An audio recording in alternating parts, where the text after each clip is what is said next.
یہ سادات آتے رہے، اپنے اپنے دور میں چمکتے رہے، اپنے اپنے دور میں دین کا فریضہ سر انجام دیتے رہے۔ انہوں نے پھر اعلان حکومت والوں کو کہا کہ ٹھیک ہے، اگر تم سمجھتے ہو کہ اس طرح ہمیں دین نہیں پھیلانے دیتے تو ہمیں اللہ نے توفیق دی ہے، ہمیں اللہ نے طاقت دی ہے، اللہ نے ہمیں روحانیت دی ہے، ہم اس روحانی طرز کے ساتھ دین پھیلائیں گے۔ میرے دوستو، اگرچہ قوت اور اقتدار بھی ہمیشہ انہی کے پاس رہا، کربلا میں جو بھی آیا، آپ دیکھ لیجئے نا، یزید کے 14 بیٹے بتائے جاتے ہیں، کوئی بھی نہیں کہتا میں یزید کی اولاد میں سے ہوں۔ امام زین العابدین ایک ہی بچے تھے نا کربلا میں، آپ کو گلی گلی سید ملیں گے، نگر نگر سید ملیں گے، جگہ جگہ رسول پاک کی اولاد ملے گی۔ میرے دوستو یاد رکھنا، جو ظلم کرتا ہے اور ظلم میں بڑھتا ہے وہ بچتا نہیں، اس کا نام مٹ جاتا ہے، اس کا کردار نفرت کی علامت بن جاتا ہے۔ زندگی آپ بھی گزار رہے ہیں، وقت میں بھی بتا رہا ہوں، یاد رکھنا، خیال رکھنا، اگر ظالم بنو گے تو مٹ جاؤ گے، اگر ظالم بنو گے تو ختم ہو جاؤ گے، اگر ظالم بنو گے تو تمہارا نام لینا لوگ پسند نہیں کریں گے۔ ظلم کا نشان بن کے نہ رہنا، محبت کی علامت بن کے رہنا۔ اگر کبھی مار بھی کھانی پڑی تو وقتی طور پہ کھا جانا، تھوڑی دیر کے لیے مار کھا کے دیکھنا، کبھی کبھی مار کھانے میں بھی بڑی عزت ہوا کرتی ہے، کبھی کبھی مار کھانے اور برداشت کرنے میں بھی بڑا وقار ہوتا ہے، کبھی یہ بھی کر کے دیکھو، اس میں بھی ایک ذائقہ ہے، اس میں بھی ایک لطف ہے۔ میرے عزیزوں، جو ظلم کرے گا نہیں رہے گا، جو ظلم کرے گا اگر کتنے بھی اس کی ہاں اولادیں ہو جائیں اس کا نام نہیں چلے گا۔ جو محبت کرے گا، جو مار کھائے گا، خواجہ معین الدین چشتی نے بڑی مار کھائی، داتا علی اجمیری نے ہندوؤں سے بڑی مار کھائی، حضرت غوث پاک جیلانی کو بڑا ستایا گیا، یہ مار تو کھاتے رہے لیکن پیغام حق پہ ڈٹے رہے۔ جسے مار کھانی آ جائے، مار کھانی، بلکہ ملا رومی فرماتا ہے جسے کٹنا آ جائے وہ بچ جاتا ہے، جسے قربان ہونا آ جائے اسے عزت مل جاتی ہے، جو برداشت کرنا سیکھ جاتا ہے وہ محبت کی علامت بن جاتا ہے۔ میدان کربلا نے یہ سبق دیا کہ اگر وقتی طور پہ مار کھانی پڑی تو ذرا کھا کے دیکھنا، لیکن کھانا حق کے رستے میں، کھانا حق کے رستے میں۔ اور ایک اور بات بھی ذہن کے اندر رکھیے، ضروری نہیں کہ کسی جگہ پہ کثرت ہو جائے، زیادہ ہو جائے تو وہ حق کی علامت ہی ہو، ہمیشہ کثرت حق کی علامت، اتبعوا سواد العظم والا معاملہ دوسرا ہے، لیکن کثرت ہمیشہ صداقت کی علامت نہیں ہوتی۔ یزید کے ساتھ تھے تو بہت زیادہ، لیکن کبھی بھی دل کے ساتھ انہوں نے یزید کی سپورٹ نہیں کی، تھے بہت امام حسین کے ساتھ، اس وقت تو تھوڑے تھے، لیکن ذرا آج تک دیکھیے کتنے ہیں جو امام حسین سے پیار کرتے ہیں، میدان کربلا سے لے کر آج تک۔ اور پھر کسی نے کہا تھا نا، انسان کو بیدار تو ہو لینے دو، ہر شخص پکارے گا ہمارے ہیں حسین۔ پھر دیکھنا صبح قیامت تک کتنے ہیں، حق کے نام پہ ڈٹ جاؤ، اگر تم ایک بھی ہوئے، دو بھی ہوئے، 10 اور 12 14 بھی ہوئے، رہنا حق پہ قائم رہنا، مار کھا کے دیکھنا، اس میں بھی بڑی لذت ہے۔ ظلم سے بچنا، ظلم بہت بڑا عیب ہے، ظلم بہت بڑی بیماری ہے، لگ جائے گی تو نام و نشان مٹا دے گی، ختم کر دے گی صفحہ ہستی سے ظالم کو۔ اللہ میں ہر قسم کے ظلم سے بچائے، ہمیشہ مدحت خیر الانام میں گزرے، دعا ہے یہ عمر درود و سلام میں گزرے، وآخر دعوانا ان الحمدللہ۔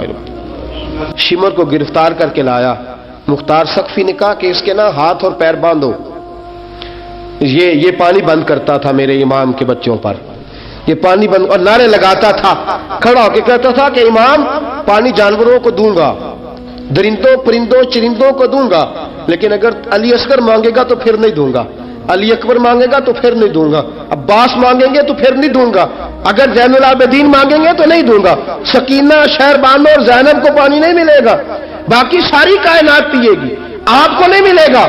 یہ وہی شمر تھا، گرفتار کر کے لایا، 3 دن تک پیاسا رکھا اور زبان اتنی لمبی باہر نکل آئی، العطش العطش کی آوازیں بلند کرنے لگا۔ کہا جناب اس کا کرنا کیا؟ کہا اس کے ہاتھ باندھ دو، پیر باندھ دو، اور جو بھوکے کتے ہیں نا، جن کو کئی دنوں سے میں نے بھوکا رکھا ہوا ہے، وہ کتے اس پر چھوڑو، اور جب کتے اس کا گوشت نوچے تو کوفے کے بازاروں میں اعلان کرنا کہ جو نبی پاک کی اہل بیت کا گستاخ ہو اسے اسرائیل بھی جان نکالنے نہیں آتے۔ کتے نوچتے ہیں، تڑپتا ہے لیکن جان نکلتی۔ کہا آؤ دیکھو آ کے، یہ ہے میت کسی بے ادب کی، منہ دکھانے کے قابل نہیں ہے، ان کے دشمن پہ لعنت خدا کی، رحم پانے کے قابل نہیں ہے۔ فرمایا دیکھو جان بھی نہیں نکل رہی۔ فرمایا یہ وہ ہے جس کو 2 گز زمین بھی نہیں مل سکی، کتوں کے پیٹوں میں اسے جگہ ملی ہے، یہ وہ تھا۔ تو جناب امام حسین رضی اللہ تعالیٰ عنہ کے خاندان پہ پانی بند کرنے والا تھا۔ میرے عزیزو دیکھو، حضرت محمد بن حنفیہ رضی اللہ تعالیٰ عنہ جو امام حسین کے چھوٹے بھائی تھے، جناب علی کی دوسری زوجہ کے بیٹے تھے، جناب علی کے صاحبزادے ان کے پاس بھیجے اور بھیج کے کہا کہ لو، ابن سعد کا سر حسین کا بدلہ ہے اور اس کے بیٹے کا سر علی اکبر کا بدلہ ہے۔ جب محمد بن حنفیہ کے پاس پہنچے تو آپ نے فرمایا یہ کمینوں کے سر میرے بھائی کے سر کا بدلہ ہو ہی نہیں سکتے، یہ کہاں حسین کا بدلہ ہو سکتے ہیں؟ وہ حسین ابن علی، وہ حسین ابن علی، حسین ابن علی کی شان رفت کوئی کیا جانے، حسن جانے، علی جانے، نبی جانے، خدا جانے۔ وہ حسین ابن علی کہ باپ جنہ دا ہر میدان اندر لڑدا رہا سی کل ایمان بن کے، ماں جنہ دی سجدۃ النساء ہوئے تے نانا عرش تے جاوے مہمان بن کے۔ فرمایا یہ حسین کا بدلہ ہو سکتے ہیں؟ وہ خولی بن یزید، خولی بن یزید جس نے امام حسین کا سر کاٹا تھا، پتہ چلا نا، دیکھیں نا امام حسین کو کتنے موقع ملے تھے کربلا سے جانے کے۔ پہلے موقع پر ہی اور بن یزید نے کہا کہ امام آپ جانا چاہیں تو میں رستے کھول دیتا ہوں، آپ تشریف لے جائیں۔ امام حسین نے فرمایا میں علی کا بیٹا ہوں، دوڑوں گا نہیں، میں دوڑوں گا نہیں، میں نہیں جانے والا۔ خولی بن یزید دوڑ گیا، کوفہ چھوڑ کے دوڑ گیا اور کسی دور دراز علاقے میں جا کے ڈیرا لگا لیا۔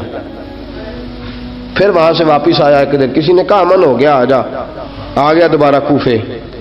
مختار کو پتا چلا کہ آ گیا ہے، پھنس گیا ہے، گھر پہنچ گیا ہے۔ اس کی بیوی جو تھی نا خولی بن یزید کی، بڑی محبت کرتی تھی نبی پاک کے خاندان کے ساتھ، حضور کے خاندان کے ساتھ بڑی محبت کرتی تھی۔ اور محبت والوں کا انداز پتہ کیا ہے؟ رنگے چمن پسند، نہ پھولوں کی بو پسند، ہم کو ہے وہ پسند جسے آئے تو پسند۔ یہ انداز ہے، انداز محبت یہ ہے کہ نبی پاک کا غلام نہ ہو، سگا چچا بھی ہو تو مانتے نہیں، غلام نہ بنے، سگا چچا بھی ہو تو مانتے نہیں، اور نبی پاک علیہ السلام کا غلام ہو، چاہے حبش کا رہنے والا بلال ہی کیوں نہ ہو، سردار مانتے ہیں۔ یہ انداز محبت ہے۔ وہ بیوی بڑی محبت کرنے والی تھی، اس نے پیغام بھیجا، اس نے کہا آ گیا ہے گھر، بندے بھیجے کہا جاؤ خولی کو پکڑ کے لاؤ۔ مختار نے کہا جلدی لاؤ، حکمران نے حکم دیا لاؤ، پکڑ کے گئے،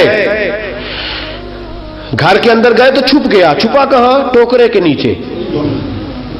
میں نے کہا ظالم بزدل ہوتے، ایک ٹوکرے کے نیچے چھپ گیا۔ بیوی سے کہنے لگا، ان سے کہنا میں گھر کوئی نہیں، ان سے کہو میں گھر نہیں۔ بیوی کہنے لگی چلو ٹھیک ہے۔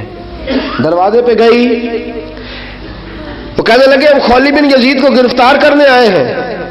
منہ سے پکار کے کہنے لگی گھر کوئی نہیں، منہ سے، اور ہاتھ کے اشارے سے کہنے لگی وہ ٹوکرے کے نیچے چھپا ہوا ہے۔ منہ سے کہنے لگی کوئی نہیں گھر، تاکہ سن لے، اندر سن لے۔ منہ سے کہنے لگی کوئی نہیں، ہاتھ کے اشارے سے کہنے لگی چھپا ہوا ہے ٹوکرے کے نیچے۔ گئے، جا کے ٹوکرا ہٹایا، اپنے پاس بہت ساری دولتیں اور جائیدادیں وہ ساری دے دی۔ کہنے لگا یہ میرے پاس کتنا پیسہ ہے، یہ بہت سے کاغذات ہیں، یہ کتنے زیورات ہیں، لے لو، مجھے چھوڑ دو۔ انہوں نے کہا وہ حکومت کدھر ہے جس کے لیے تم نے حسین کا سر کاٹا تھا؟ کدھر ہے وہ تمہارے تخت، اور کدھر گئی وہ تمہاری سلطنت، اور کدھر گئی وہ تمہاری دولت اور اقتدار، اور کدھر ہے وہ تمہارا اسلحہ جس کی بنیاد پر تم نے رسول پاک کا خون میدان کربلا میں بہایا تھا، وہ ہمارے سامنے لے کے آ۔ کہنے لگا یہ تھوڑے سے انعامات جو میں نے اکٹھے کیے تھے، یہ دنیا کی گندی دولت، اس کے لیے میں نے میدان کربلا میں امام حسین کا مبارک سر، مبارک تن سے جدا کیا تھا، لے لو، مجھے چھوڑ